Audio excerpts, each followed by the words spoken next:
buenas tardes a todos.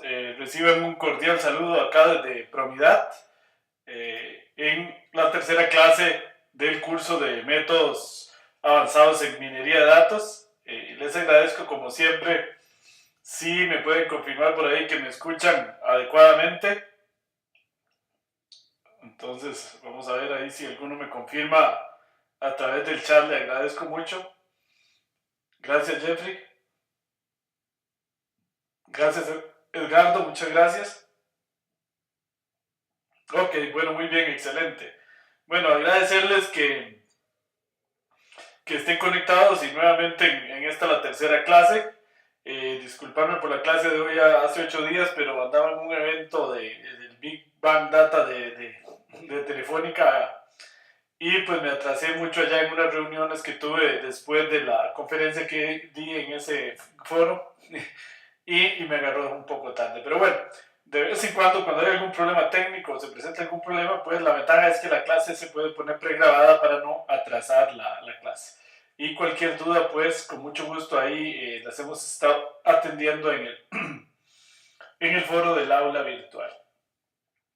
Bueno, hoy vamos a hablar de una de las técnicas más importantes en minería de datos, de todo el programa experto, que se conoce como validación cruzada o en inglés cross validation. Y vamos a mencionar muy rápidamente el remuestreo o el bootstrapping, que es una técnica más propia de la estadística. Hasta hoy, en todas las clases y en todos los métodos predictivos que hemos estudiado, hemos usado el enfoque tabla de entrenamiento, tabla de prueba, training, testing, para medir el error. Y como vamos a ver en esta clase, eso no necesariamente funciona bien. Eso puede tener sesgos en el error dependiendo de quiénes quedan en la muestra de entrenamiento y quiénes en la muestra de testing.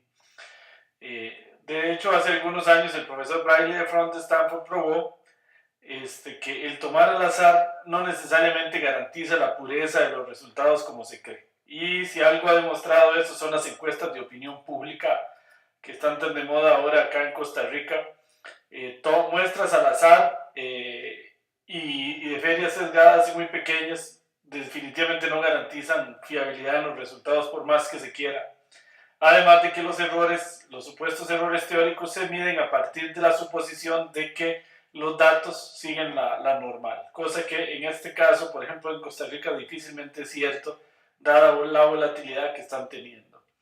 Bueno, entonces el profesor Efron, creador del remuestreo, y el profesor Tixirani, el bootstrapping y la validación cruzada, demuestran con un experimento que vamos a ver más adelante que el tomar al azar no garantiza la pureza y la correctitud de los resultados. Sí la garantiza, pero con márgenes de error que pueden ser muy grandes. Entonces, para medir bien el error, se usa, cuando hay muchos datos, validación cruzada, y cuando hay pocos datos, se usa remuestreo o bootstrapping. En nuestro caso, en minería de datos, estamos más enfocados en los problemas donde hay muchos datos. Entonces, por eso lo que vamos a estudiar es validación cruzada. Ok, bueno, muy bien. Entonces, por ahí les agradezco a Ana Lucrecia mantener el micrófono cerrado y a todos para no introducir feedback. Bueno, muy bien. Vamos a cerrar por acá el video para empezar inmediatamente la lección.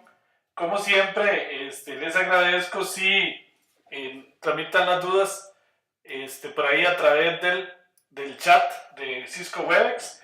Y con mucho gusto, incluso si quieren abrir el micrófono brevemente para hacer la pregunta, también lo pueden hacer. Nada más si les agradezco si mantienen el micrófono cerrado ahí para que no se meta feedback. Bueno, muy bien. Vamos a iniciar hablando de validación cruzada.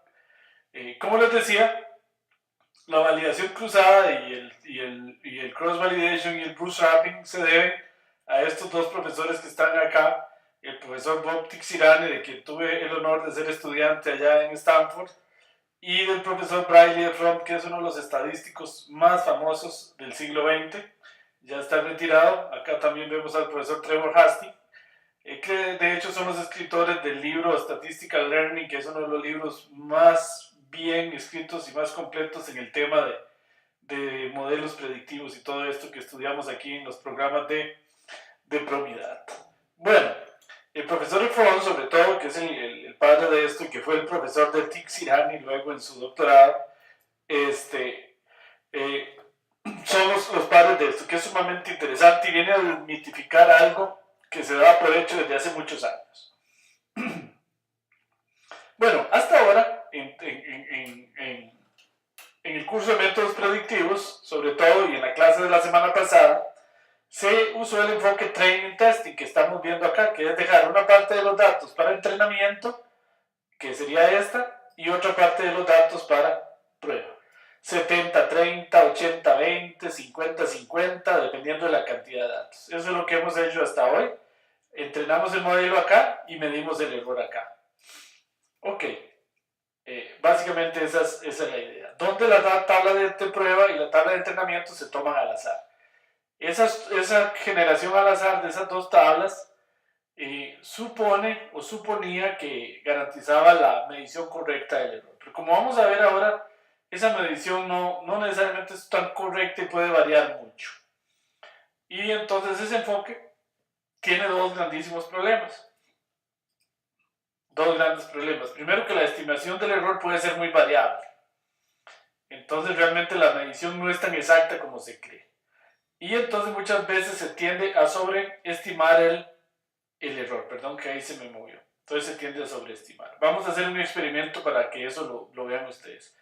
Vamos a repetir el mismo experimento y ahora vamos a ver el código en R y medimos el error para un modelo predictivo con KNN, que de hecho es un método estable. Si usamos, por ejemplo, redes neuronales, la cosa es peor. Y entonces lo que se hace es generar el modelo predictivo 10 veces y medir el error.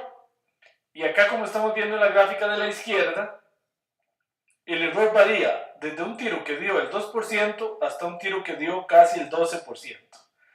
Entonces uno se pregunta, este experimento prueba claramente que el tomar al azar es algo no garantiza una buena medición del error. ¿Dónde podrá estar el error entonces? Porque un tiro nos dio 2%. Si nos quedábamos con esta medición del error, podíamos pensar que era muy pequeña. Pero si nos quedábamos con esta, podíamos creer que era muy grande. Entonces lo que sucede es que posiblemente el error anda en algún lugar por aquí en el centro. Ok, ahora luego analizamos este gráfico. Vamos a ir a analizar este experimento en R. Vamos a ir a ver el código en R. Ok, ¿qué lo tenemos acá? Ahí vamos a ir a ver el código R de ese experimento. Lo que hicimos es lo siguiente. Y con los datos de iris, que es una tabla muy pequeña y muy predecible, y aún así el error varía de esa manera tan abrupta. Vamos a usar cada vecinos más cercanos y vamos a generar una muestra al azar, una tabla de entrenamiento y una tabla de testing 10 veces, porque ven que acá hay un for. Entonces generamos 10 veces la tabla de entrenamiento y la tabla de testing, o sea, las 10 veces es diferente. Generamos 10 veces el modelo y 10 veces la predicción, calculamos la matriz de correlaciones, la matriz de confusión y medimos el error. Y ese error lo guardamos en este vector. Entonces lo que estamos haciendo con este ciclo es corriendo 10 veces KNN, generando 10 veces la tabla de entrenamiento y la tabla de testing. Y luego ploteamos el error. Y eso nos da un descubrimiento muy, digamos, casi que asusta. Y es que el error varía mucho más de lo que uno se esperaba. Vean, un tiro dio 12% casi y un tiro 2%. Y eso que la tabla de iris es sumamente predecible y que el KNN es un método muy estable. Con una tabla más grande y ojalá usando redes neuronales esto puede brincar mucho más. Entonces este experimento tan sencillo pues da una demostración de que el tomar al azar, el training, el testing no necesariamente garantiza un buen resultado o una buena medición del error, ¿verdad? El error podría estar, la medición podría no estar tan correcta. Lo otro que hace alguna gente, que es todavía más incorrecto, valga la expresión, es que alguna gente usa la tabla de entrenamiento y la tabla de testing como la tabla completa. Entonces eso tiene otro problema más grande. Eso se usaba mucho en estadística, sobre todo para medir lo que se conoce la bondad de ajuste del modelo en los datos que lo generó. Entonces eso tiene un problema muy serio para una perspectiva predictiva y es que subestima el error. Claramente lo subestima. Acá está en la corrida 10 veces haciendo eso. Porque de ahí el modelo se entrena y se testea con los mismos datos. Entonces lógicamente el error tiende a ser muy bajo. Entonces el error acá puede ser que esté muy alto y acá está muy bajo. Ahora, ¿dónde está el verdadero error? No sabemos. Vamos a ir a ver este experimento en R. Este experimento en R lo tenemos acá y es que hacemos un ciclo igual que antes y 10 veces generamos el modelo con todos los datos. Ahí está data igual datos, entonces lo hacemos con todos los datos. Y hacemos la predicción en todos los datos. Entonces estamos usando los mismos datos para entrenar y para testear. Y entonces vamos midiendo acá, calculando la matriz de confusión, cargando el error, y aquí en este vector lo dejo y lo grafico. Entonces observen que entonces ahí tenemos un error muy bajo, menor como del 1%. Entonces definitivamente ahí el error está subestimado y aquí está sobreestimado. Bueno, entonces ¿cómo hacer para medir el error? Bueno, hay una técnica conocida como el leave one out en inglés o dejando uno afuera, que sería la mejor manera de medir el error, que es la siguiente.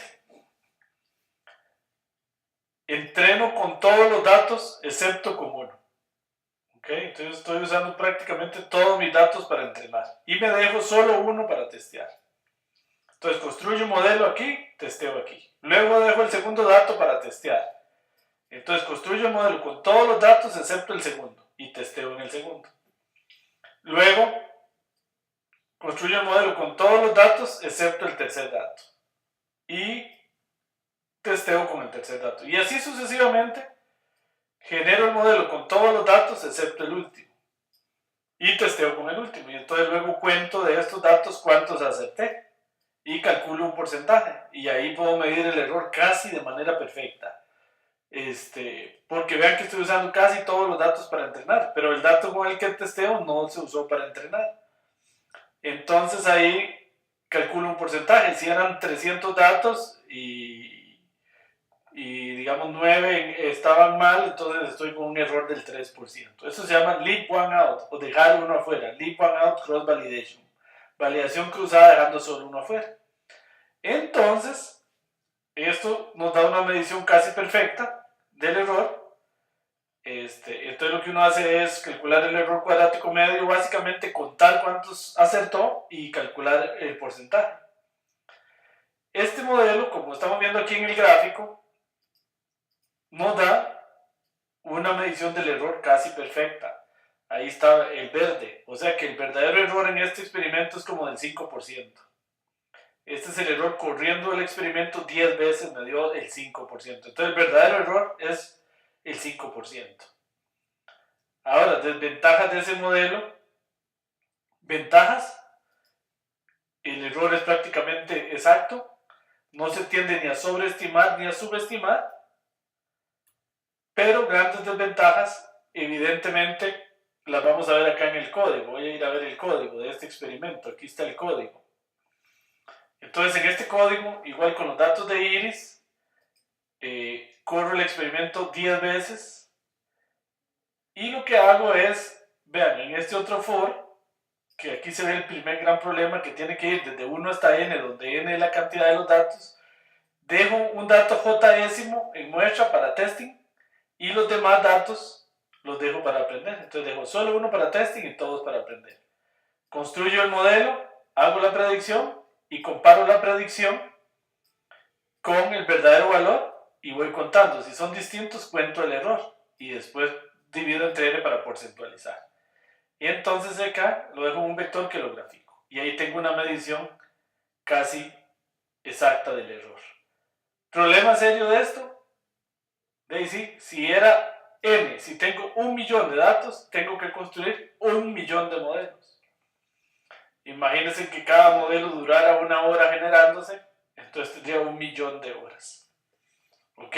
Entonces el gran problema y grave problema del enfoque leave one out es que solo funciona cuando tenemos muy poquitos datos. Para datos de la verdad no se sirve porque sería demasiado lento. Hay que construir demasiado. Si tengo 1.000.000 de datos, 1.000.000 de modelos. Si tengo 3 millones de datos, 3 millones de modelos. Entonces, evidentemente, pues eso es viable, a menos que yo tenga 100, 200 datos. Bueno, entonces de ahí voy a ver si tengo alguna pregunta en el chat. No tengo preguntas. Entonces de ahí, estos señores, Efron y Tixirane, se les ocurrió una idea que es bastante genial y una vez que uno la ve, me parece muy sencilla, pero no lo es tanto que a uno se le ocurra. Ellos dijeron, bueno, leave one out es demasiado. Cálculos. Training testing es demasiado poco, porque calcula, digamos, la variación del error es muy alta. Entonces ellos dijeron, ¿por qué no hacemos algo como en el centro? Y de ahí nació la idea de la validación cruzada con 3 faults, con K-faults, que quiere decir en español K-grupos. El K-fault cross validation quiere decir K-grupos. Entonces, por ejemplo, aquí con K igual 4, lo que vamos a hacer es lo siguiente, vamos a hacer 4 modelos. En el primer modelo entreno con este pedazo hasta acá y testeo aquí. En el segundo modelo, genero el modelo con estos datos y testeo acá donde puse la flecha. En el tercer modelo, genero acá y testeo acá. Y en el cuarto, por decir que K es igual a 4, genero el modelo acá y testeo aquí. Perdón, aquí genero el modelo y aquí testeo. Y luego promedio esos errores. Y ahí tengo un error bastante mejor que training testing. Eso sería con K igual 4. Lógicamente, si tomo K igual N, estaría usando el leave one out cross validation, dejando uno afuera. Y si tomo K igual 2, estaría usando training testing. Entonces es algo en el medio. Ahí, bueno, la gran pregunta es ¿cuál es el valor de K? No se tiene un resultado matemático que diga cuál es el valor de K, pero en la práctica, cuando al profesor Tixirane le preguntan, él siempre dice K igual 5, con datos de tamaño medio, K igual 5 cuando se tienen muchos datos y K igual 10 cuando se tienen un tamaño mediano de datos. Y empíricamente se sabe que esos valores funcionan muy bien. No hay una demostración estadístico-matemática de por qué.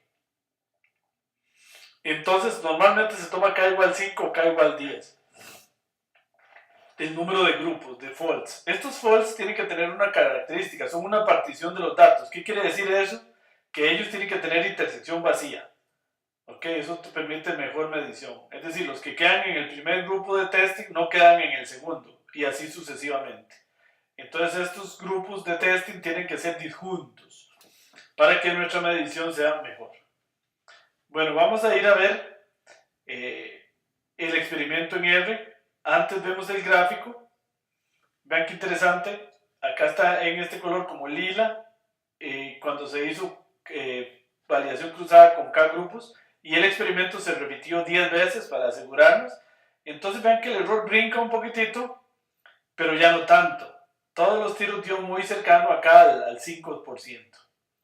Entonces está muy cercano al verdadero error. Y de hecho, si lo promediara en las 10 veces, prácticamente me da el verdadero error.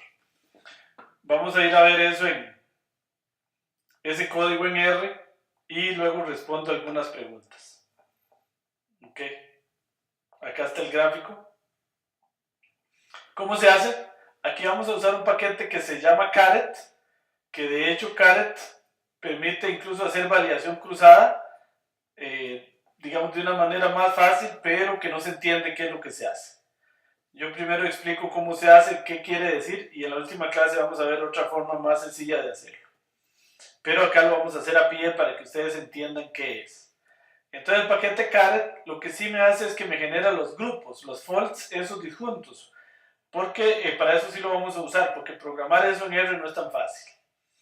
Entonces acá vamos a tener acá los datos de iris, n es la dimensión de iris, o sea, n 150. Y acá vamos a repetir este for, desde K igual 1 hasta 10, es porque el experimento lo vamos a repetir 10 veces. Y vamos a usar K igual 5. O sea, vamos a crear 5 grupos, en inglés 5 faults, disjuntos. Esta función, que pertenece al paquete Caret, que se llama createFaults, me crea los 5 grupos de 1 hasta n, donde n en este caso son los 150 datos que tiene Iris. Entonces lo que hace esa función caret, básicamente lo que hace es lo siguiente. Digamos que aquí tengo los 150 datos y entonces me los particiona en 5 grupos. Ok, vamos aquí, 1, 2, 3, 4 y 5. Entonces aquí me queda el primer fold, segundo fold, tercer fold, cuarto fold, perdón que esto ahora no sé por qué lo mueve, y quinto fold. Ok, y entonces lo que el método hace es que aprende aquí, testea aquí. Luego, por ejemplo, aprende con todo menos con este y testea aquí. Y así sucesivamente. Y esos grupos tienen que ser disjuntos. Esta función me hace eso que no es tan fácil. Ok, bueno, entonces ya me los crea. Entonces ahora sí voy desde k igual 1 hasta 5, los 5 grupos, genero una muestra de testing. Esta grupos es una lista. Create for los retorna en una lista. Por eso tengo que usar aquí grupos sub k con un doble corchete. Pónganle atención a esto. Es doble corchete porque es una lista y en cada entrada de la lista me queda uno de los grupos, de los folds. Entonces aquí, para k igual 1, tengo el primer false, creo la muestra de testing, la muestra de aprendizaje y entreno el modelo en la muestra de aprendizaje. Hago la predicción, como siempre, calculo la matriz de correlaciones, calculo el error. Y eso lo hago 5 veces porque cree ¿cuántos grupos? 5. Y este otro for es porque repito el experimento 10 veces. Luego el error al final, voy calculando el error y después lo promedio entre 5. ¿Por qué entre 5? Porque usé 5 grupos. Entonces mido el error 5 veces y después promedio. Y entonces acá lo voy dejando en este vectorcillo que lo grafico aquí al final. Pongo la leyenda y ahí está. Entonces, como ustedes pueden ver, me dio una medición bastante precisa del error. Eso es lo que se le llama validación cruzada. Y lo que permite la validación cruzada es medir mejor el error. No es como alguna gente cree que eso es un modelo predictivo. Hay gente que dice que validación cruzada es un modelo predictivo. O que validación cruzada mejora los modelos predictivos. Nada de eso es cierto. Validación cruzada es un método para medir mejor el error. Eso es todo. Ahora, claro que indirectamente puede mejorar el modelo predictivo porque me puede ayudar a calibrarlo. En el sentido de que yo puedo estar seguro de cuál de todos los modelos y cuáles parámetros utilicé yo es el que me genera, me produce los mejores resultados. Bueno, entonces voy a ver qué me están preguntando por acá. Me dicen, ¿cuánto podría ser mucho y cuánto pocos datos? Edgar, buena pregunta. Depende mucho, ¿eh? Depende mucho de la computadora que usted tenga. Pero sí, pocos datos, por decir un número, digamos, menos de 5000 datos todavía se puede usar k igual 10. Para más de 5000 datos ya yo recomiendo tal vez k igual 5, porque se puede volver un poco lento. Claro que depende de la computadora que uno tenga, de eso depende mucho. Me dice Juan Alpizar, ¿en esos grupos en CARE son del mismo tamaño? Sí, esos grupos son del mismo tamaño. Solo que no calce exactamente, pues en el primero, en el último que puede quedar un poquito más pequeñito, pero ellos son prácticamente del mismo tamaño. Por ejemplo, en IRIS 150, sí, cada uno de 30, correcto. Esos grupos son exactamente del mismo tamaño. Entonces, si pusiéramos K igual 2, estaríamos en un training testing donde la mitad se dejó para training, 50%, y la otra mitad para testing. Es correcto, Juan. Buena interpretación. Bueno, muy bien. Entonces, esa es la idea de la validación cruzada. De hoy en 8 días, en la tarea lo vamos a poner a practicar para que entiendan bien esto. Y de hoy en 8 días vamos a usar la validación cruzada para calibrar modelos, calibrar y seleccionar modelos, ¿ok? Que es muy importante. Entonces, eso es la parte más importante de este curso y quizás de la mayoría de los cursos de probabilidad. Porque a través de la validación cruzada vamos a poder seleccionar el mejor modelo dado un juego de datos y los mejores parámetros de ese modelo. Eso es lo que quiere decir calibrar un modelo. Bueno, en estadística se habla mucho del remuestreo o bootstrapping. Básicamente el remuestreo es una cosa impresionante que inventó el profesor Efron, que no vamos a detallar mucho aquí, pero porque es un tema más estadístico. El remuestreo se trata más bien, o bootstrapping, cuando uno tiene pocos datos. Entonces, cuando yo tengo pocos datos, si yo tengo el mundo ideal, el mundo general, yo puedo sacar muestras, muchas muestras de los datos y calcular un índice, digamos la media, y después promedio esas medias y voy a estar muy cerca de la media poblacional. Entonces estoy hablando de algo muy estadístico. Ahora, si no tengo muchos datos, ¿qué hago? Entonces el bootstrapping lo que hace es, yo tengo poquitos datos, remuestreo aquí mismo, por eso se llama bootstrapping o remuestreo. Tomo muestras con reemplazo aquí. ¿Qué quiere decir con reemplazo? Que un dato puede salir varias veces. Calculo la media aritmética en esas muestras con reemplazo, por ejemplo la media, puede ser cualquier otro índice. Y después promedio estas medias y estoy cerquísima de la media muestral. Eso es muy curioso. O sea que si yo no tengo muchos datos, en el fondo la idea es remuestrear sobre los mismos datos y calcular lo que estoy calculando dentro de esas muestras. Y después promedio, por ejemplo, y voy a estar muy cerca del valor real como si hubiera tenido muchos datos. Por decirlo de alguna manera, es generar datos de un lugar donde tengo pocos datos. ¿Cómo? Remuestreando muchas veces sobre los mismos datos. Eso es muy curioso. Eso lo probó el profesor Efron. Y por ahí en el aula virtual pueden encontrarse un ejemplo en R detallado donde yo hago bootstrapping, por aquello de los que les interese la cuestión más estadística.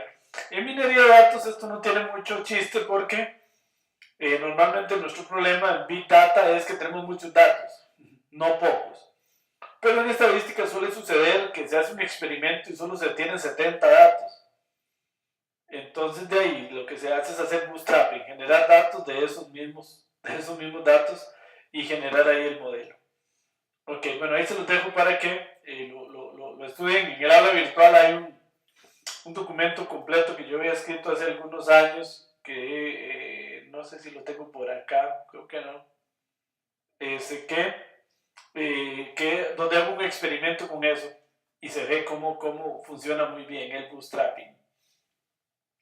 Ok, bueno, no sé si tienen alguna pregunta hasta ahí.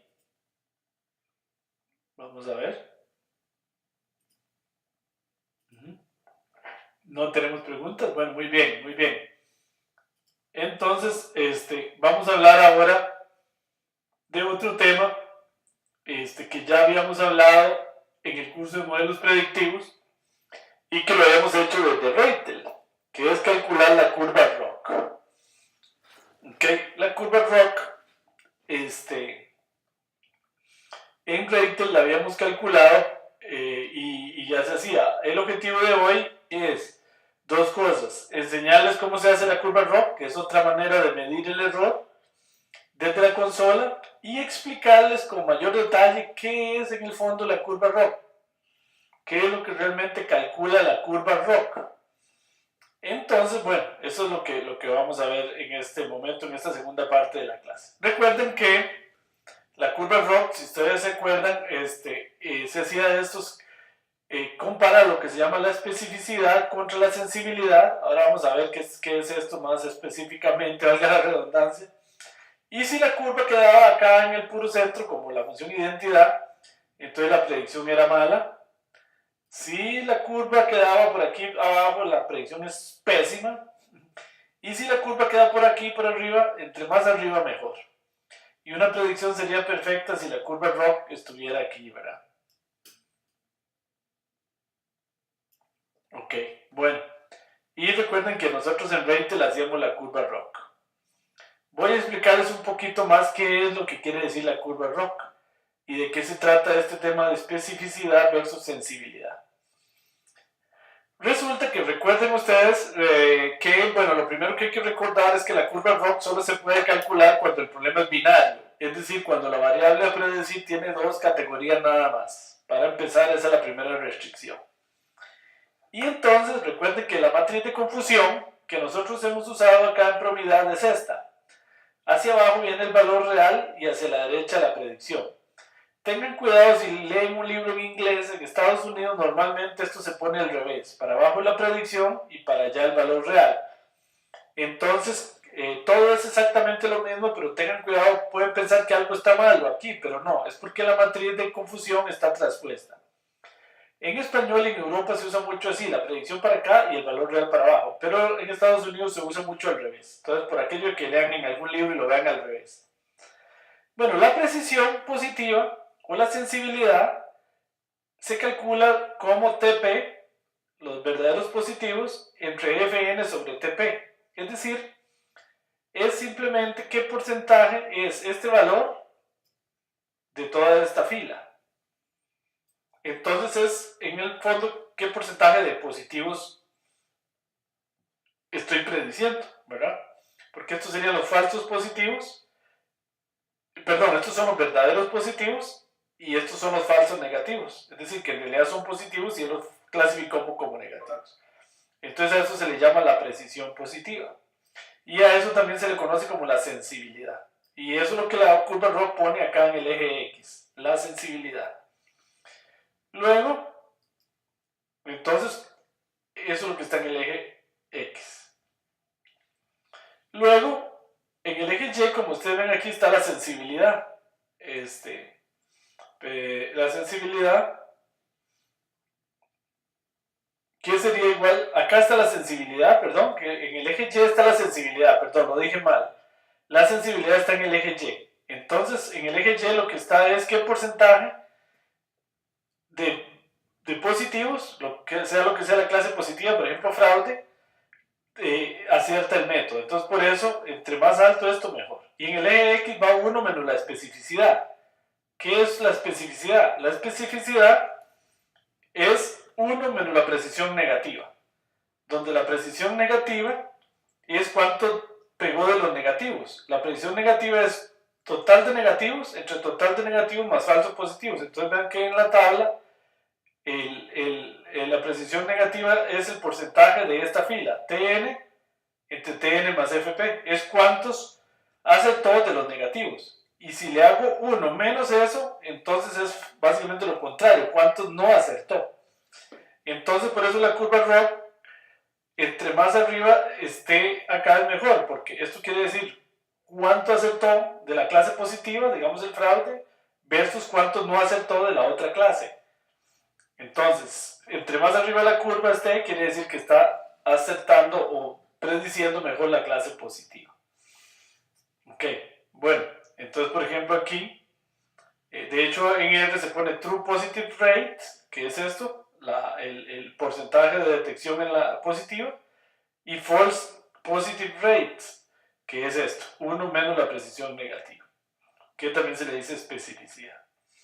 Bueno, eso es básicamente lo que en la curva ROC se calcula. Ahora bien, resulta que acá, en realidad, en el eje X lo que estamos viendo es una probabilidad. Entonces, lo que hace esto es calcular, digamos, este valor, calcula este valor y lo pone en el eje X. Digamos, este acá lo pone en el eje X, digamos que se llama A.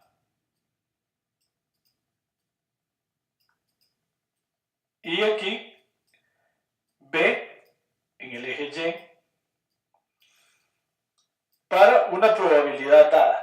Esto es una probabilidad. Entonces, para una probabilidad dada, calcula ese punto y lo va graficando. ¿Qué quiere decir una probabilidad dada? Recuerden que los modelos predictivos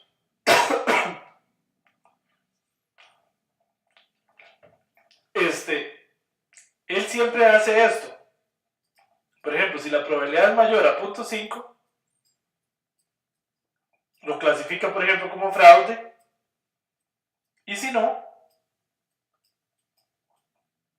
lo clasifica como no fraude. Y entonces, por defecto, R usa 0.5. Pero como vamos a ver en la última clase, uno podría cambiar eso. No necesariamente tiene por qué ser 0.5. Yo puedo jugar con esa probabilidad. Y de hecho podría mejorar la predicción cambiando esa probabilidad y decirle, no corten 0.5, corten 0.6. De hecho, por ejemplo, en fraudes de tarjetas se usa .9 o .95 incluso. Es decir, yo voy a decir que es fraude solo si la probabilidad es demasiado alta, para estar seguro. Porque sería muy grave cortar una tarjeta con falso positivo. Bien, entonces esto lo que hace esto. Empieza con probabilidad 0, como si aquí fuera la probabilidad 0, en la regla, hasta probabilidad 1. Y con esas probabilidades va calculando estos puntos. Calcula el modelo con esa probabilidad y calcula esto. Calcula otro modelo con otra probabilidad y así. Ok, bueno. Entonces lo vamos a ir a ver aquí en detalle. Entonces, lo que les digo aquí es en esta gráfica es que les estoy ilustrando que si uno cambia la probabilidad, cambia el resultado. Vean. Por ejemplo, acá voy a usar probabilidad .7. Esta es la probabilidad. Es que aquí le llamé T. Y probabilidad .5. Entonces, ¿qué pasa? Digamos que aquí yo tengo los datos. Aquí está la clase y aquí está la probabilidad. Entonces, si yo viniera a hacer una regla aquí con .5 y yo digo, esta es la verdadera clase y voy a calcular la predicción. ¿Ok? Ok, un momentito acá, ya continúo.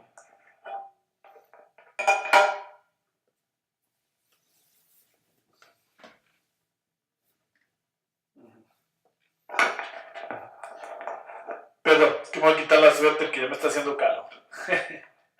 Entonces, este es el verdadero valor de clase. Entonces, si yo estoy en .5 y esta es la probabilidad, .98, entonces lo clasifica como fraude, digamos. Porque supongamos que uno es fraude y 0 no es fraude. .80 lo clasifica como 1. ¿Por qué? Porque es mayor que .5. .67 lo clasifica como 1. .65 lo clasifica como 1. .54 como 1. Y .32 ya lo clasifica como 0.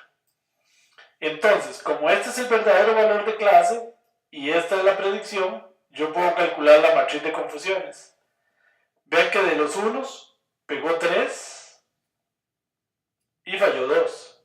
Y de los ceros solo pegó 1. Entonces esta sería mi matriz de confusiones. Pero si yo cambio la regla por .7, entonces aquí viene y compara. ¿Es mayor la probabilidad que el .98? Sí, lo clasifica como 1. ¿Es mayor que .80 es mayor que .7, digamos? Sí, lo clasifica como 1. ¿.67 es mayor que .7? No. Entonces lo clasifica como 0. Y así todos los demás los clasifica como 0. Entonces si nos vamos aquí, la matriz de confusión cambia. Entonces, porque aquí de los unos solo acertó 1. Y de los ceros acertó 2. Ok, bueno, le agradecemos ahí a alguien que nos tiene el micrófono abierto y nos está produciendo un feedback horrible. Alejandro Herrera, si pudiera cerrar el micrófono. Si por favor ahí me lo silencian desde acá. Gracias. Bueno, entonces observen que la matriz de confusión cambia dependiendo de la probabilidad que se use en la regla de decisión. Y aquí básicamente este gráfico lo que hace es construirse el modelo predictivo cambiando las reglas. Y la probabilidad para la regla puede variar desde 0 hasta 1. Obviamente cuando es 1 todos los clasifica en una clase y cuando es 0 todos los clasifica en la otra. Bueno, muy bien. Entonces voy a ver si tengo alguna pregunta. No, todavía no. Esto de la curva de ROC es un poquito enredado, ¿verdad? Entonces no se preocupen. Y ahí les recomiendo pues estudiarlo un poquito más en detalle luego. Aquí vamos a hacer un ejemplo a pie y con estos datos. Digamos que tenemos 20 datos. De esos 20 datos, unos son positivos y otros son negativos. Tenemos dos clases. Y digamos que este score es la probabilidad que dio algún modelo predictivo. Digamos, redes neuronales. Entonces vamos a ir calculando la curva ROC a pie. El algoritmo es sencillo. Yo voy calculando los verdaderos positivos y los falsos positivos. Y voy para cada observación de toda la tabla de datos. ¿Qué me pasó aquí? Se me fue. Se me quedó sin Perdón que se me fue el audio y entonces se me bajó el volumen. ¿Me escuchan? ¿Sí me están escuchando? Que me quedé con el audio. Me quedé sin audio de la computadora y estoy con audio propio. Bueno, déjenme un momentito acá para ver si me conecto el audio. Un momentito. Me dice, sí, sí se escucha, ¿no? Yo sé que sí. Y se escucha mejor, me dice Javier.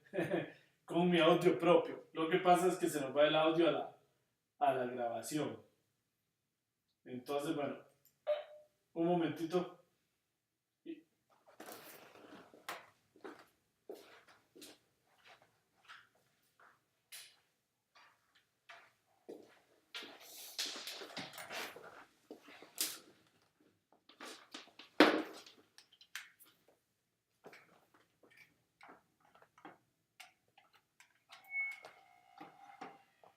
Sí.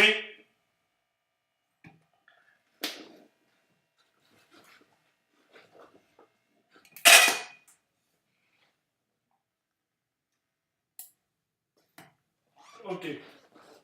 Bueno, ya estoy de vuelta. Estoy aquí sin el audio, pero ahora ahí me lo están tratando de arreglar. Bueno, voy a hablar así mientras tanto. Entonces les decía que si el score, o sea, si la probabilidad es mayor que el umbral, entonces es verdadero positivo y si no es falso positivo, ¿verdad? Si es esto, lo clasifica como positivo y si no como negativo. Y después va agregando los puntos al gráfico. Entonces, y este algoritmo se repite para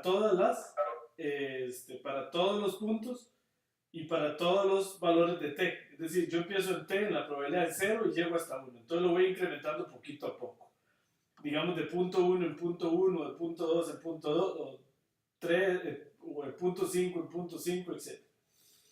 Entonces, digámoslo, vamos a hacer una corrida aquí a pie. Voy a correr un par de ejemplos y les digo, bueno, vean, para hacer eso yo tengo n igual 10 y p igual 10. Es decir, hay 10 negativos y 10 positivos en esta tabla de datos. Si los cuento, vean, hay 1, 2, 3, 4, 5, 6, 7, 8, 9, 10 P's, 10 positivos y 10 negativos. De casualidad, no tiene por qué haber igual cantidad de positivos que de negativos. Y entonces voy a empezar con un umbral de 0.05. Esta sería mi probabilidad. Mi regla de decisión va a ser si la probabilidad que me da el modelo es mayor que 0.005, lo clasifica como 1 y si no como 0. Digamos como fraude o como no fraude. Y entonces ahí tengo que ir a correr el modelo con esta probabilidad para todos los datos. Y ver cómo queda la matriz de confusión. Igual en el segundo paso incremento, ven, el t lo voy a ir incrementando de 0.05 en 0.05. Entonces en el segundo paso lo hago con t igual 0.1 y pruebo de nuevo con todos los datos. Entonces vean, para t igual 5.05 y para i igual 1 con el primer dato es 0.9, que en efecto es mayor que t. Vean, el primer dato aquí es 0.9, el score que dio el modelo, y es mayor que t. La clase era positivo, el verdadero valor de p de clase es p, lo clasifica como p y es p, entonces es un verdadero positivo. Entonces cuento un verdadero positivo. Entonces tengo un verdadero positivo y 0 falsos positivos en este momento. Entonces fp entre 10 es 0 y tp entre 10 es 0. Y este es el primer punto del gráfico, 0,01. Eso es lo que se grafica en el gráfico, valga la redundancia. Y ese punto es este. 0 en X, 0.1 en Y. Entonces ese puntillo sería este. Ven que aquí está la curva ROC. Ahí se va generando. Acá se ve como en gradas porque lo estoy haciendo muy discreto, ¿verdad? Pero R lo hace mucho más continuo. Bueno, luego voy con el segundo punto. Estoy con T igual 0.1 ahora y con I igual 2. Entonces para I igual 2 voy a analizar dos datos. Entonces 0.9 es mayor que T, ¿sí? Y este es positivo, entonces incremento TP en 1 punto 8 es mayor que t, ¿sí? Y la clase es p, entonces cuento tp, ya lo tengo en 2, lo incremento. ¿De dónde sale este punto 8 y este punto 9? De aquí, estoy con los dos primeros datos, punto 8 y punto 9. Entonces, en ese caso tengo 2, perdón, en ese caso TP es igual a 2, divido entre 10, entonces me queda punto 2 y aquí 0. Y ese es el punto que grafico, 0,02. Aquí está, 0,2 es este punto. No sé si lo están viendo, ese sería ese punto. Sigo adelante, voy a hacer otro paso más. Tercer paso. Ahora T es punto 15. ¿Por qué? Porque lo incrementé de punto 5 en 5. Estoy para I igual 3. O sea, ahora voy a hacer con 3 datos. Punto 9, punto 8, punto 7. Serían estos 3 ya. Punto 8, punto 9, punto 8, punto 7. Vean que estos dos son positivos y este es negativo. Entonces, acá, punto 9 mayor que punto 7, sí. Y clase es P, entonces lo pegó. Un positivo. Punto 8 es mayor que punto 7, que punto 15, sí. Y la clase era positivo, entonces lo pegó. Tengo dos verdaderos positivos. Punto 7 es mayor que T, sí. Entonces lo clasifica como positivo. Pero la clase era negativo. Entonces es un falso positivo. Entonces cuento un falso positivo ahora. Y entonces ahora, dividiendo entre 10, ¿este 10 qué es? Es la totalidad de positivos y la totalidad de negativos, que por casualidad son 10. Y entonces este es el punto que tengo que ir a graficar. Y acá está el punto. Sería este.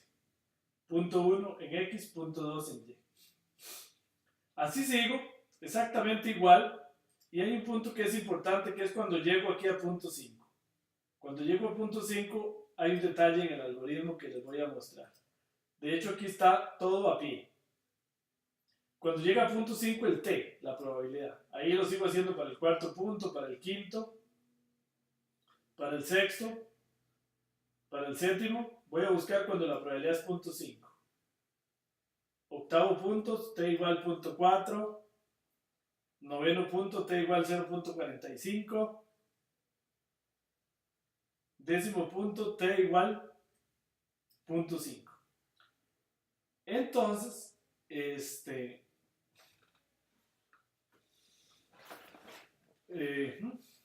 vamos a ver, aquí todavía estoy igual, cuando estoy exactamente en punto 5. Si la regla da verdad, y la clase, digamos aquí esto es verdadero, y la clase era positivo, cuento un positivo. ¿Ok? Y es exactamente igual aquí. Vamos para el siguiente, el octavo punto. Vamos a ver dónde era que hacía yo el cambio. Onceavo punto, déjenme ver aquí que estoy enredado. Ustedes deben estar pensando, nosotros también. Ok, el cambio está aquí, vean. El cambio está aquí, vean. Ya para el punto, exactamente cuando pasó de punto 5. Y tenemos I igual 11. Entonces dice, punto 9 es mayor que, que T, sí. Y el valor de clase era P, entonces cuento un positivo. Punto 8 es mayor que T, sí. Y la clase era positivo, entonces es un verdadero positivo, lo incremento a 2. Punto 7 es mayor que T, porque T es punto 5, sí. Y la clase era negativo, entonces no aceptó la clasificación, entonces cuento un falso positivo. Punto 6 es mayor que T, sí. Y la clase es P, entonces me cuenta otro verdadero positivo porque acierto. Entonces tengo 3 verdaderos positivos y un falso positivo. Dice, el siguiente cálculo es correcto, pero no útil para la curva ROC, porque calcula la curva ROC, perdón, grafica TP y FP. Entonces, vean qué pasa si siguiera. Si yo siguiera aquí, punto 55 es mayor que T, sí. Pero la clase es P. No, punto 55 es mayor que T, falso, porque T es punto 55. Y la clase es P. Entonces aquí tendría que contar un falso negativo, porque lo está clasificando como negativo, pero es positivo. Entonces eso está correcto, pero no me sirve para nada, porque en la curva ROC recuérdense que solo se ponen FP y TP. Entonces esto no me sirve. Entonces este onceavo punto, aquí hay un punto de quiebre y hay que calcularlo distinto. Es equivalente, dice, invertir el mayor por menor igual. Y así, incrementar Fn para efectos del conteo es equivalente a incrementar Tp. E incrementar Tn para efectos del conteo es equivalente a incrementar Fp. Eso porque es un poquito complicado de ver, pero Fn es 1 menos Tp y al revés. Entonces yo puedo invertir el signo. Y entonces incrementar un Fm sería equivalente a incrementar un Tp. Entonces aquí, en lugar de incrementar Fn, que no está en el gráfico en mono, lo que hago es incrementar Tp. Tp venía en 3 y entonces yo lo incremento a 4. Y así sigo. En lugar de incrementar Fm, incremento Tp. Y le doy vuelta a la desigualdad. ¿Ok? Entonces aquí, para ver una cosita.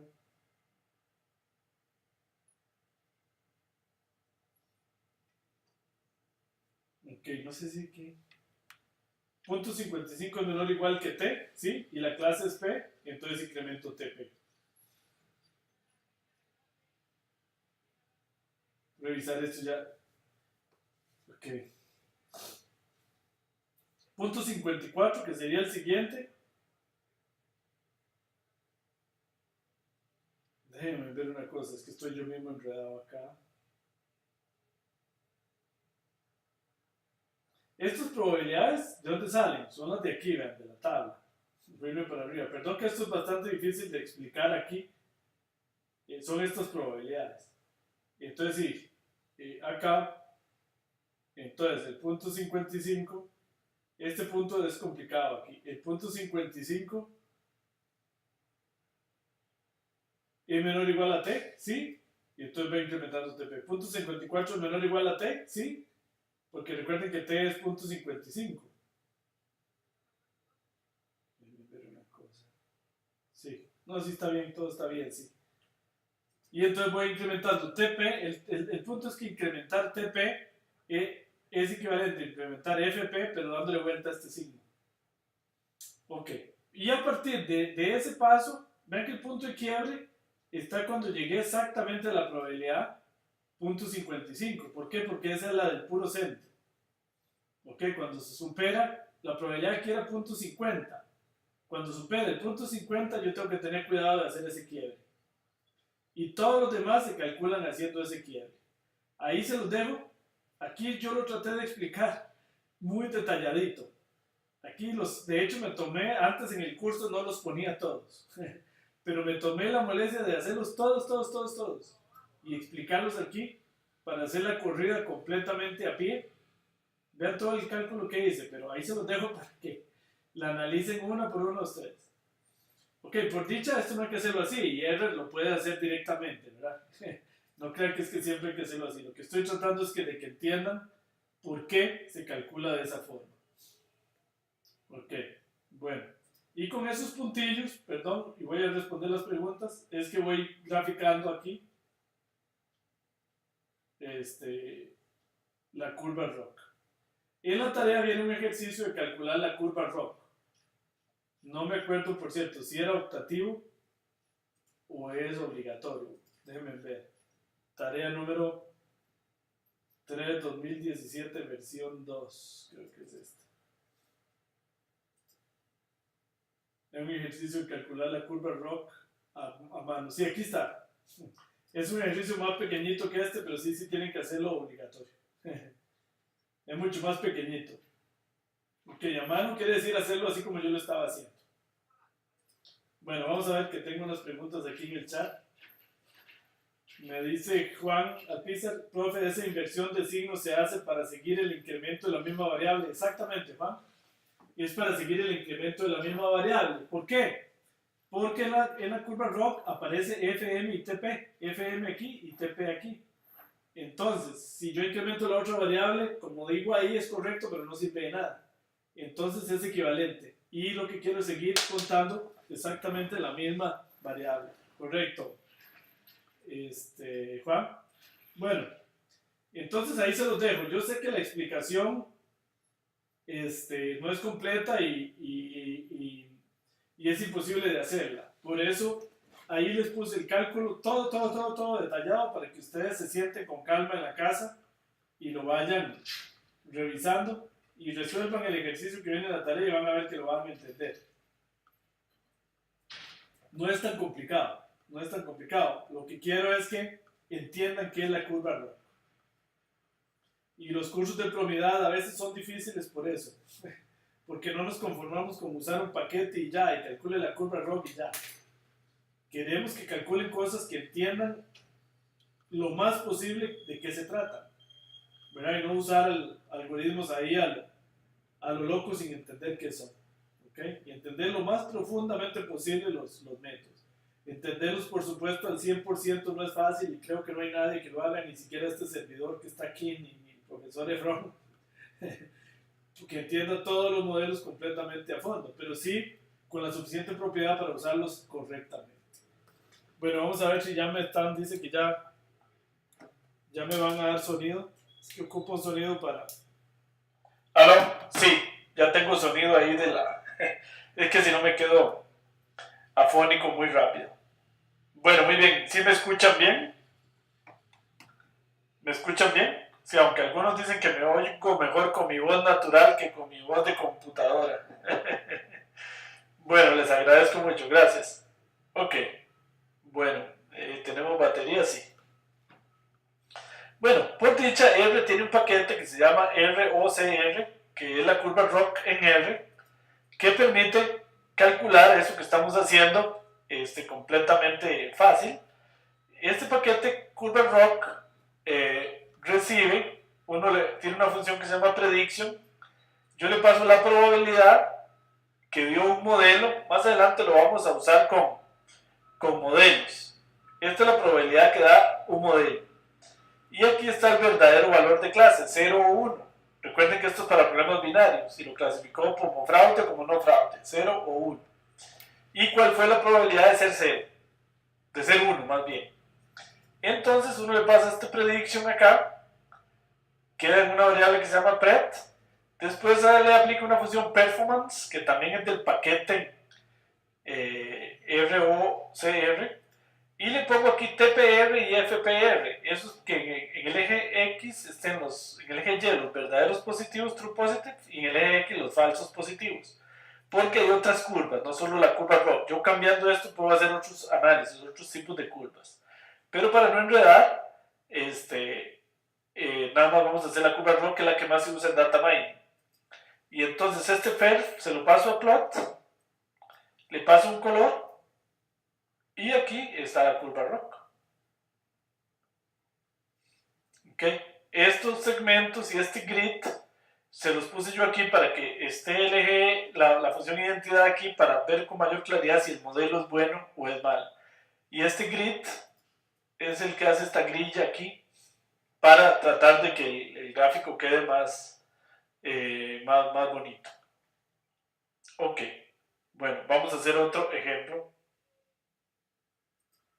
Por ahí me pregunta Jeffrey, ¿se grabó la clase o parte no se grabó? No, sí se grabó toda, Jeffrey, no se preocupe. Todo lo que hablé a capa, ¿cómo se dice? Un cantante a capa, no se me olvidó, cuando un cantante canta sin micrófono. Sí quedó grabado. Lo que pasa es que a capela, gracias Jeffrey, sí. Todo lo que dice a capela sí quedó grabado. Lo que pasa es que en la grabación el sonido posiblemente quedó más bajito, porque no estoy hablándole directo a la computadora, sino entonces se empieza a grabar con un micrófono de afuera. Entonces la grabación queda más débil. Bueno, sí, Jeffrey, me dice Jeffrey, digo para los que lo vimos posteriormente. Sí quedó grabado. Bueno, entonces acá, yo programé un algoritmo para aquellos que quieran entender esto más a fondo, donde se recibe el valor de clase y la probabilidad ordenada de mayor a menor. Y entonces, este algoritmo que hice aquí, hace el cálculo y va poniendo los puntos a pie. Es exactamente lo que hice antes a mano, aquí lo programé yo, para que vean que en la curva ROC le puse los puntos que venían arriba. Entonces la curva ROC la hago con el paquete, y estos puntos azules los puse con ese algoritmo, que fue lo que estaba haciendo arriba a mano, para que todavía, si ustedes quieren entenderlo mejor, entonces aquí lo programó. Entonces vean aquí, con estos de hecho, estos valores clase y score son los que venían en el ejemplo de arriba. Vean, vean aquí, punto 8, punto 9, punto 7, punto 6, vean, son estos. Me voy para arriba, perdón. Son exactamente estos, del primer ejemplo. Y ese algoritmo lo que hace es hacer este gráfico. ¿Ok? Que yo lo hice aquí a mano.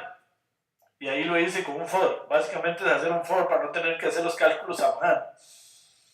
Pero aquí está a mano para que lo entiendan. Vean que son tamaños rato, me dediqué a hacerlo a mano. Para que ustedes lo entiendan bien. Entonces, bueno, aquí grafiqué la curva ROC con los paquetes, con el paquete. Y aquí, con este for, lo que hice fue poner los puntitos. Ok, muy bien. Para aquellos que quieran entenderlo todavía mejor. Esta función, esto queda un poquito incómodo para hacer la curva ROC. Entonces, este servidor programó una función, ahora van a ver. Aquí viene otro ejemplo.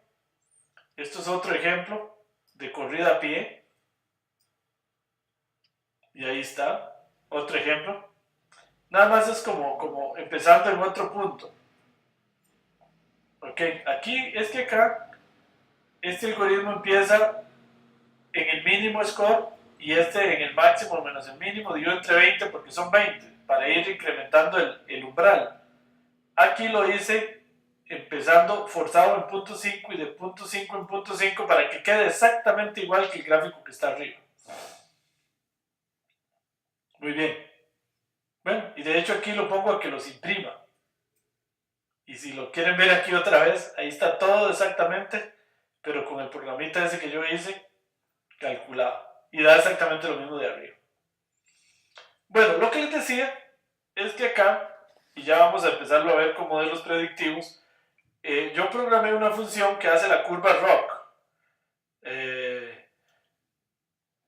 en una sola función para que cueste menos usarla. Ahora bien, para la tarea tienen que llevarse este código, copiarlo y pegarlo para poder usar esta función lógicamente. Entonces esta función, observen que se llama plotRoc, recibe la predicción que da un modelo, la probabilidad que da un modelo, el valor real de clase, es decir, si es falso o es positivo, adicionar el false, esto es para que, es muy importante, recuerdan, lo hacíamos en Reitel, es poner varias curvas ROC en el mismo gráfico, para saber cuál método es mejor, y lo hace por defecto en color rojo. Entonces hago el prediction, hago el performance, ploteo la curva ROC y ploteo el segmento y el grid. Entonces esta funcioncilla de una vez me plotea, vean que es más fácil ahora. Tengo un score que lo da un modelo predictivo, ahora vamos a ver cómo, un valor de clase y hago esto y grafica. Y acá por defecto hace esta curva que está en rojo. Y aquí como que le cayó encima. Y después tengo otros valores, digamos, para el mismo problema, otras probabilidades para el mismo problema, y entonces le pongo adicionar en true y color en blue para que este adicional en true para que lo haga en el mismo gráfico, porque lo que quiero es comparar modelos. Por cierto, aquí tengo un errorcito, aquí debería ser un 1, porque la idea es que el valor de clase siempre es el mismo, no puede ser diferente. Entonces aquí tengo un dedazo, aquí debería ser un 1, pero no importa. Para todos los efectos lo que quiero es que estoy graficando dos curvas ROC en el mismo gráfico para ver cuál es mejor. Ahora, ¿cuál modelo es mejor? ¿El rojo o el azul? Pareciera así a puro ojímetro, como decimos acá en Costa Rica, que es mejor el rojo, que este rectángulo acá es más grande que este triángulo. Pero recuerden que para saber eso a ciencia cierta, lo mejor es calcular el área bajo la curva ROC. Y hay una función que se llama, si yo dejo aquí en performance y lo corro con AUC, entonces resulta que el paquete me calcula, en lugar de calcularme la curva ROC, me calcula el área bajo la curva. Ese AUC quiere decir Area Under Curve. Entonces me calcula el área bajo la curva. Y lo deja aquí en este valor. $values, lo deja un valor medio enredado. Entonces no se preocupen, que yo hice una función que me devuelve el área. ¿Ven? Entonces esa se llama área ROC. Recibe la predicción y el valor real. Y aquí hace todo ese cálculo y aquí está el retorno de dónde está el valor del área. Entonces, corro otra vez los dos modelos y el área. Ven, el área del primer modelo era 0.9 y el área del segundo era 0.85. Es decir, que efectivamente el primero, que fue el que grafiqué, si mal no recuerdo, en rojo, es mejor. Porque tiene un poquito más de área. Es mejor que el modelo azul. Ok, bueno. Vamos a ver si tengo alguna pregunta. Bueno, vamos a ver un ejemplo ya real. Tal vez debía haber empezado por acá. La próxima vez que dé este curso voy a empezar por acá. Porque a veces es mejor entender qué es esto, el score, y qué es el valor de clase. Entonces resulta que los modelos como Support Vector Machines, árboles y todos los modelos que vimos la clase pasada retornan por defecto el valor de clase, es decir, dicen si es 1 o 0, dicen si es setosa, virgínica o versicolor, por ejemplo, o dicen si es fraude o no fraude, si es buen pagador o no buen pagador, pero yo lo puedo forzar a que no me diga sí o no, sino a que me dé la probabilidad. Vean acá, en el ejemplo del scoring, recuerdan que yo cargo la tabla de aprendizaje y la tabla de testing en dos archivos, y entonces corro Support Vector Machines con todas las variables y hago prediction con la función predict, y recuerden que esto me da un sí o no. Sí o no, él da de una vez sí o no, si va a ser buen pagador o no. ¿Cómo lo hace el modelo? Simplemente el modelo calcula una probabilidad, aquí esto genera realmente una probabilidad, y dice, si la probabilidad es mayor a 0.5, lo califica como sí, y si no, si es menor o igual a 0.5, si es mayor a 0.5 lo califica como un sí, y si no, lo califica como un no. Eso es lo que hace R por defecto.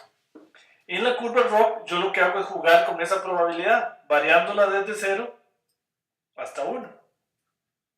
Ahora, y yo puedo hacer reglas. De hecho, en la última clase les voy a enseñar a cambiar esto, para que el modelo predictivo, a veces jugando con esa regla, pueden mejorar los resultados. Y digamos, no partiendo en punto 5, sino partiendo en punto 4, en punto 3, en punto 7, dependiendo del problema. ¿Ok? Entonces resulta que, por ejemplo, Support Vector Machines es muy fácil. Nada más le pongo aquí, cuando hago predict, le pongo probability en true. Entonces, en prediction, en un atributo que se llama attributes $probability, me da la probabilidad.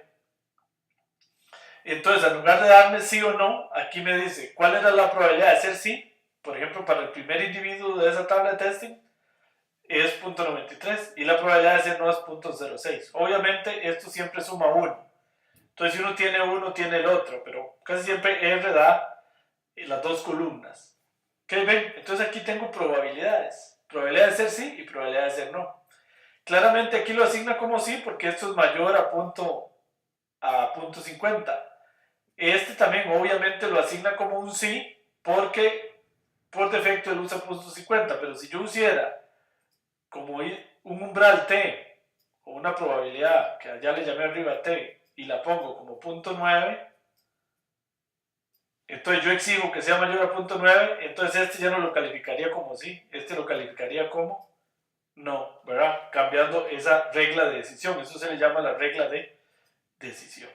Entonces estas son las probabilidades, estas del sí, son las que se le pasan a la curva ROC, porque la curva ROC lo que recibe es una probabilidad para hacer ese cálculo que yo hice arriba a mano. Entonces, ¿cómo se hace la curva ROC? Vean qué fácil. Acá en este valor me queda la probabilidad, entonces yo le pongo aquí, en el score, grabo esa probabilidad. Dejo esa probabilidad. ¿Por qué le pongo un 1 aquí? Esto es muy importante porque ¿dónde está la probabilidad del sí? Y eso hay que tener mucho cuidado. La probabilidad del sí está en la columna 1. Por eso aquí pongo coma 1. Hay algunos modelos que lo dejan en la curva, en la 2, en la 1 dejan el no y en la 2 dejan el sí. Entonces hay que tener mucho cuidado. Siempre es bueno graficarlo antes para estar seguro. Desde ahí tengo que poner 1 o 2. Hay algunos modelos que solo dan la probabilidad del sí. Entonces ni siquiera hay que hacer eso. Ahora les digo cómo es en cada modelo. Entonces yo a mi curva ROC le paso el score y el valor de clase. ¿Qué es el valor de clase? es si realmente era sí o era no. Entonces, ¿eso dónde está? En t-testing, dólar buen pagador. Y ya, plot curva rock. Y entonces ahí está la curva rock. ¿Eh? Ok, perfecto, muy bien. Ahora aquí puedo calcular el área, 0.88, con esta función que yo programé que se llama área rock. Es bastante bueno el modelo. Entonces voy a agregar otro modelo al mismo gráfico. Aquí otro modelo acá. Voy a correr otra vez Support Vector Machines, pero voy a correr aquí el núcleo lineal. Por defecto, no me acuerdo en este momento cuál hacía, pero no era lineal. Y le pongo Probability in True para que me retorne la probabilidad.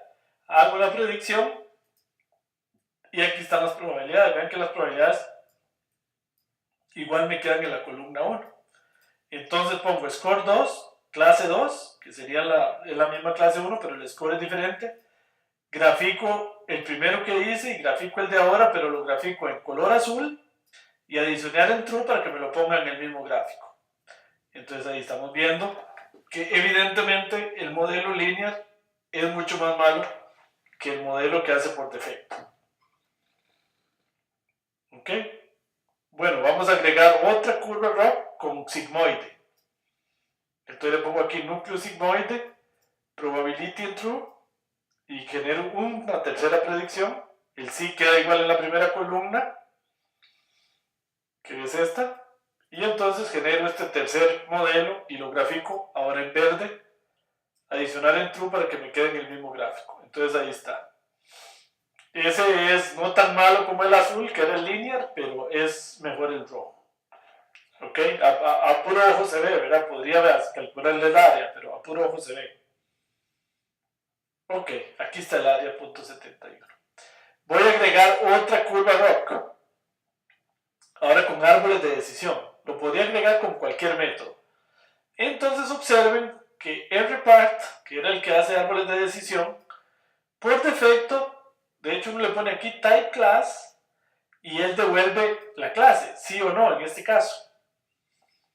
¿Ok? Y entonces, sí o no. Ok, en predict, este es curioso, árbol de decisión por defecto da una probabilidad, porque los árboles de decisión se usan mucho para regresión, pero eso es otro tema que otro día hablamos. Entonces, si yo no le pongo aquí igual type igual class y lo dejo sin nada, ya da la probabilidad. O le puedo poner type igual probability y me da la probabilidad. Entonces ven que aquí, sin poner eso, entonces la predicción me da una probabilidad. Vean que aquí está la probabilidad. Pero vean qué interesante, mucho cuidado, ojo, porque ¿dónde quedó la probabilidad del sí? En la columna 2. Entonces por eso aquí pongo un 2. Y queda directo en la predicción. Vean que aquí no hay que poner attribute ni nada, sino que de una vez me da el no y el sí. Entonces yo le puedo poner aquí score, que es esa predicción que está en la columna 2, clase, el valor de clase, que es el t-testing dólar buen pagador, y aquí gráfico esa última curva rock en color magenta y adicionar en true. Y entonces ahí está mi árbol de decisión en magenta, que de hecho parece que dio mejor que Support Vector Machines. ¿Ok? Dio mejor que Support Vector Machines. De hecho el área es 91%.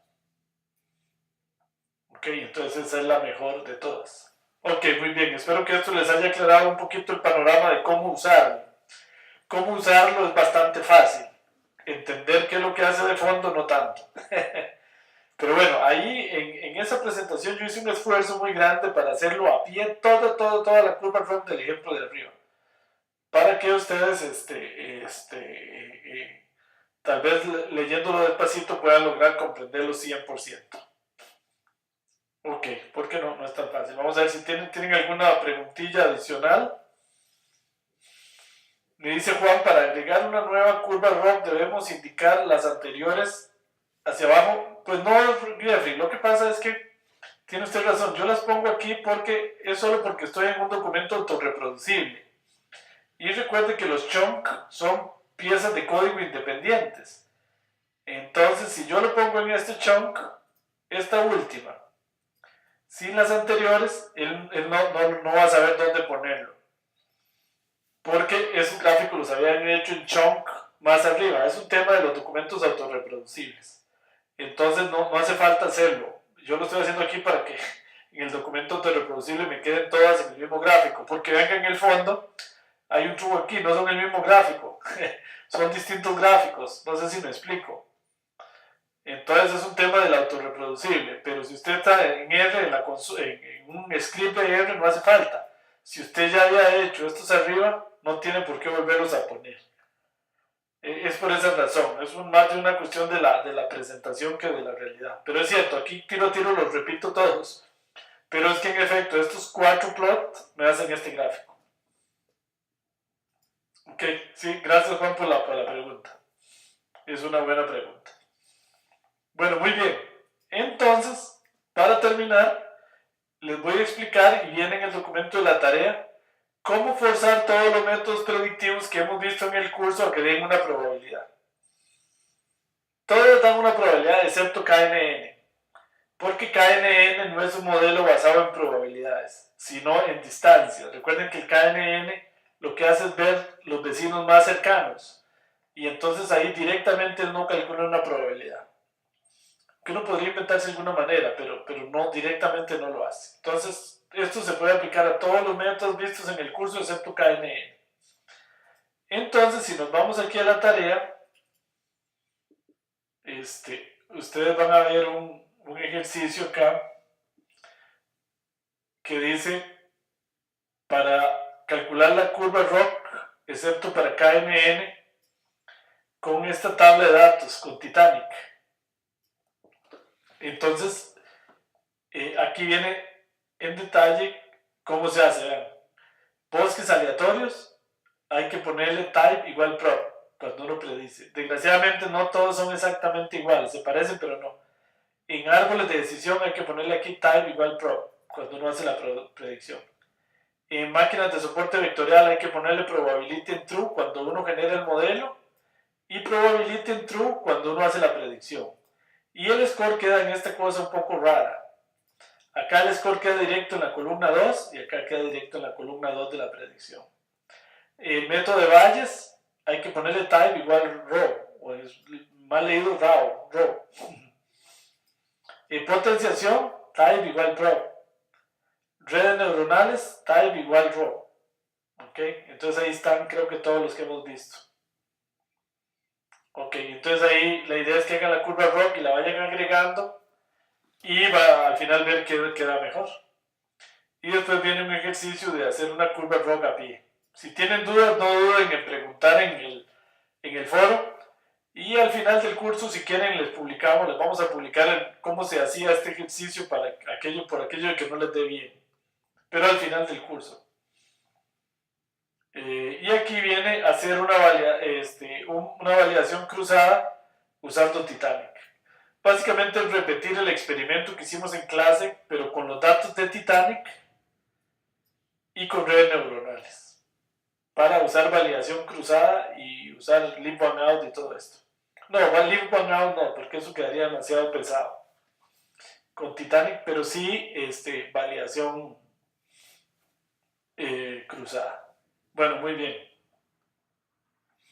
Muy bien, esta tarea no está tan larga, son 3 ejercicios, entonces no está tan larga. Bueno, no sé si tienen alguna pregunta.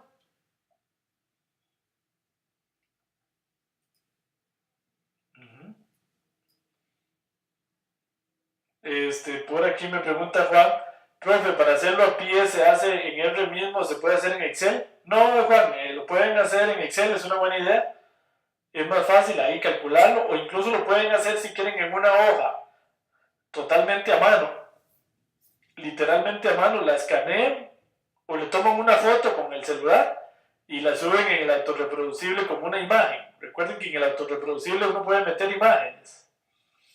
Entonces la pueden poner como una imagen. La pueden hacer a mano en el cuaderno y después lo escanean y lo ponen como una imagen. O le toman una foto. O si quieren, queda muy bonito hacerlo en Excel. Me pregunta Edgardo, la curva ROC parece que se usan en el enfoque training testing. Sí, correcto. No se usan en validación cruzada. Exacto. Es una buena pregunta de Edgardo. Tal vez hoy se mezclaron temas. La curva ROC es en el enfoque Training Testing, no es en el enfoque Validación Cruzada. Correcto. De hecho, todos son maneras diferentes de medir el error. Yo puedo medir el error con Training Testing, nada más. Puedo medir el error con una curva ROC o puedo medir el error con una validación cruzada. Son maneras de medir el error, Edgardo. Y que dice que lo preguntó. Si no tiene sentido curva ROC o Training Testing. Me dice la Lucrecia, profesor, ¿por qué no envían la clase antes de que inicie? Es más fácil tomar nota. Sí, la habilitamos unos 20 minutos antes. A veces no la habilitamos más antes porque la gente se confunde de foro y de dónde subir la tarea. Aunque otras veces lo que hemos hecho es habilitar la clase con más tiempo desde la mañana y deshabilitar la entrega de la tarea y el foro. Yo muchas veces lo hago para que no se confundan. Es que le ha pasado a gente que sube la tarea 2 donde va la 3 y se hace un enredo impresionante. Pero es por eso. Pero sí, Ana Lucrecia, lo voy a tener en cuenta para habilitar la clase por lo menos desde la mañana. Y para que tengan más tiempo de repasarla un poco, verla o imprimirla si quieren tomar notas. Ok. Me dice Juan, ¿se adjuntaría el Excel en la tarea? Sí, pueden subir el Excel en la tarea. Perfecto, no hay problema. Suben los dos archivos y suben el Excel en el aula virtual. Ok. Ok, Ana Lucrecia, sí lo vamos a tener presente para habilitar la clase por lo menos desde la mañana. De manera que ustedes tengan más tiempo. Y deshabilitamos el foro. Yo lo he hecho muchas veces, es que a veces se me olvida. Deshabilitar el foro y la entrega de la tarea para que no se confundan y sigan posteando en el foro que corresponde. Y puedan tener los materiales antes. Ok, lo vamos a tener en cuenta. Muy bien. No sé si tienen alguna otra pregunta o comentario por ahí. Me dice Jeffrey, consulta fuera de tema. ¿Es que el certificado del curso 3 aún no lo han subido? Sí, yo sé que están preguntando. No lo hemos subido todavía, Jeffrey. Es que el diseñador gráfico de Promidad anda un poco enredado con otras cosas que él trabaja y no nos ha hecho los certificados. Pero esperamos de aquí a la semana que viene máximo subir los certificados del curso 3. Entonces no se preocupen por eso, pero sí tenemos pendiente ese y otro que nos están pidiendo de un curso de series de tiempo de otro grupo. Pero es porque el diseñador gráfico está un poquito enredado en estos días. Pero sí los vamos a subir. Ahí les estamos avisando. Jeffrey, gracias por preguntar. Me dice Juan, profe, sobre las preguntas ajenas al curso para que nos guíe. ¿Dónde podemos hacerla? Bueno, Juan, si tiene que ver con temas del curso, mejor en el foro. Si es un tema completamente aparte, me puede mandar un correo. Ok, y si le podemos ayudar, con mucho gusto. A veces el problema es que si son preguntas muy amplias, este servidor anda un poquito atareado de trabajo. Entonces a veces duro mucho contestándole. Y no por mala fe, sino porque estoy muy ocupado. La ventaja en el foro es que si no se lo contesto yo, se lo contesta alguno de los otros profesores de Promidad. Pero con mucho gusto, Juan, si tiene alguna duda de carácter general de estos temas, me puede mandar un correo. Y le prometo que apenas tengo un chancecito, yo le contesto con mucho gusto. Entonces me puede mandar un correo directamente. Y si es algo general que usted vea que puede ser de interés de todos los compañeros del curso, mejor lo pone en el foro para que todo el mundo aprenda también. Ok, bueno, entonces Juan, si es una pregunta simple, me la pueden mandar por correo o ponerla ahí en el foro. Y si es algo un poco aparte, por favor me la manda por correo. Bueno, muy bien, entonces, pues vamos a abrir acá el video para despedirnos por el día de hoy. Les agradezco por ahí a Ana Lucrecia que la estamos viendo ahí en el video. Bueno, muy bien, entonces agradecerles muy bien la participación del día de hoy. Se me fue otra vez el audio. Un gusto haberlos visto y esperamos vernos. Ven, el problema sin micrófono es que se me va la voz. Los espero ver de hoy en 8 ya en la última clase del curso. Son estas dos clases de las más interesantes de todo el programa experto. Entonces, muy bien, nos vemos de hoy en 8 días, Dios mediante, para la última clase. Muchas gracias, como siempre, por las preguntas ahí en el foro del aula virtual. estamos contestando con mucho gusto, e inclusive los fines de semana. Bueno, muy bien, muy buenas noches, muchas gracias, nos vemos.